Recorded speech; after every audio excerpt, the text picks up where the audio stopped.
નમસ્કાર, આપ જોઈ રહ્યા છો સ્પાર્ક ટુડે ન્યૂઝ। પાદરા પંથકમાં સ્વાતંત્ર્ય પર્વની ઉજવણી કરવામાં આવી હતી। પાદરા ડીડી પટેલ શારદા હાઈસ્કૂલમાં પૂર્વ વિદ્યાર્થી અને પાલિકાના વોર્ડ નંબર 6 ના સદસ્ય સંતોષભાઈ પટેલ CS પટેલ ચાવાડાના હસ્તે ધ્વજવંદન કાર્યક્રમ યોજાયો હતો। પાદરા ડીડી પટેલ શારદા હાઈસ્કૂલમાં યોજાયેલા ધ્વજવંદન કાર્યક્રમમાં પાલિકાના સદસ્ય સંતોષભાઈ પટેલ પ્રાસંગિક પ્રવચન કર્યું હતું। આ પ્રસંગે શાળાના શિક્ષકો તથા વિદ્યાર્થીઓ મોટી સંખ્યામાં ઉપસ્થિત રહ્યા હતા। ઘણા બધા રોગોથી વંચિત રહીશું આપણે, તો આપણે સંકલ્પ કરીશું। બે હાથ આગળ કરો પહેલા દરેક જણ।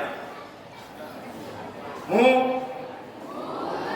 કચરો કચરાપેટીમાં જ નાખીશ। હું કચરો જાહેર માર્ગ પર નહીં નાખું। જે નાખતું હશે એને અટકાવીશ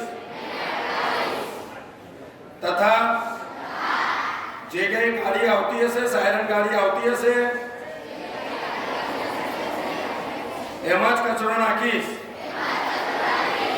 અને હું મારું કામ, મારું સોસાયટી સ્વચ્છ રાખવાનો પ્રયત્ન કરીશ।